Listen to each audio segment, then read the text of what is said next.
Coming to America is one of Eddie Murphy's best movies, right? It's iconic, it's hilarious, it's a classic. It has 65% on Rotten Tomatoes. Nani? Technically, that's not rotten, but 65% is a little low for this Black cinema classic. So today we're going to talk about the top 3 reasons why the critics are wrong about Coming to America and the audience is right.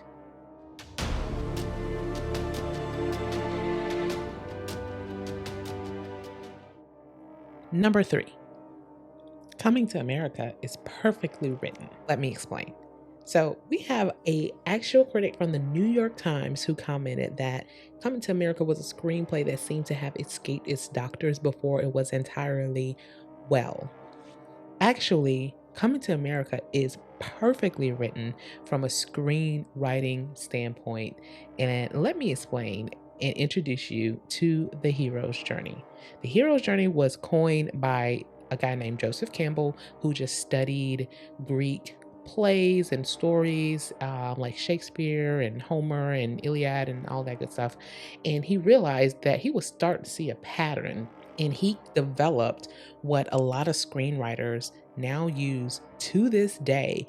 I won't inundate you today, but the hero's journey has 12 steps in it. Most of them are just about mandatory to have a story that the audience is going to understand and it won't be too far over their heads. So, Coming to America actually follows all of these steps. The ordinary world is step 1, call to adventure, step 2, refusal of the call. They're not as overt as you might think they would be. He doesn't go, "Hey, come on an adventure." No, I don't want to go on that adventure. But there's ways and techniques to do that in screenwriting that hides it from the audience. But if you are a writer like myself or a story analyst, you pick up on those things. Let me know if you want me to break that down in a future video. But for today, we're just going to touch on it and move on.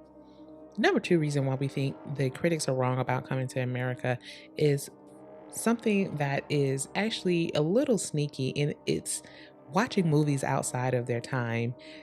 So, for instance, we have this critic here from the Washington Post, which was one of the earlier reviews from January the 1st, 2000. And it said that in Landis's hands, the film doesn't live up to even the meagerest of expectations. John Landis was the director of Coming to America, and he also directed Eddie Murphy's previous movie, Trading Places. So, from that perspective, you have a review given in 2000, a website invented in 1998, and a movie released in 1988. So you have about a 20 plus year gap from when Coming to America was released to when the critics' reviews started being able to roll in and be put onto the Rotten Tomatoes website and aggregator. So what that means is that I don't know if you've ever watched a movie that people ranted and raved about from the 70s, 80s, and 90s, and you went, "This movie is terrible."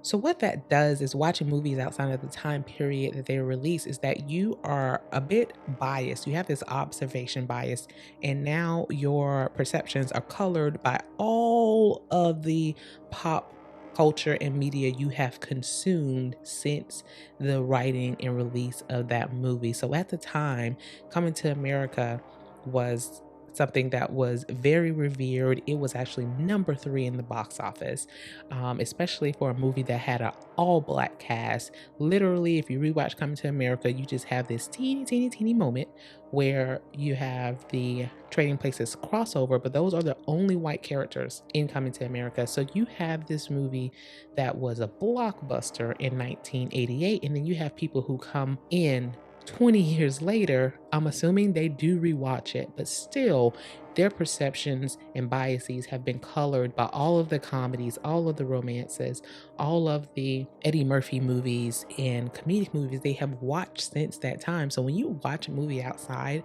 of its time period, it really biases you. So it's definitely not fair to rate Coming to America at a 1 star, 2 star in 2000 when it was released in 1988, because a lot of the things and context in the movie completely go over your head if you weren't in the moment during that time.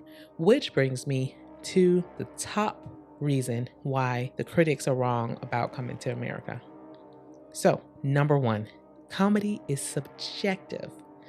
Let me explain. So, since comedy relies heavily on pop culture, what's going on in the moment at the time that the jokes are being delivered, rating movies 20 years later is not going to lend well to a fair assessment of them. Take Larry the Cable Guy, for instance. If you're not a blue collar, rural person, Larry the Cable Guy might not be your favorite comedian. If I'm wrong, let me know. You might like his comedy, you might laugh at some of his jokes, but he's probably not your favorite. Now, turn that on his head and you get Eddie Murphy's comedy style. At the time in the 1980s, he was producing very niche content that was specific to that decade. So if you were to rewatch Coming to America, you would notice that there are only a few jokes, like one or two, that are actually universal. And funny enough, that is the joke in the bathroom when he's being washed, and I think we all know what that joke is. Every other joke in the movie was more of an inside joke. It was niche and very specific to the African American and Black experience. Take, for instance, the Soul Glow commercial. Also, Eddie's jokes in this movie were not the typical kind of jokes where you have a setup and punchline. So they're more of the you have to know to know. So take the Soul Glow commercial. In the Soul Glow commercial, it's just these two people with jerry curls like rubbing on each other. In and of itself, that's not a joke. That's not funny unless you actually understand the culture and what jerry curls mean in the Black community. If you ever had a jerry curl, you were gut busting. At that time, people probably had jerry curls sitting in the theater watching it being parodied on screen. Now, also, you have the cover of The Greatest Love of All. In and of itself, that is not a setup punchline joke.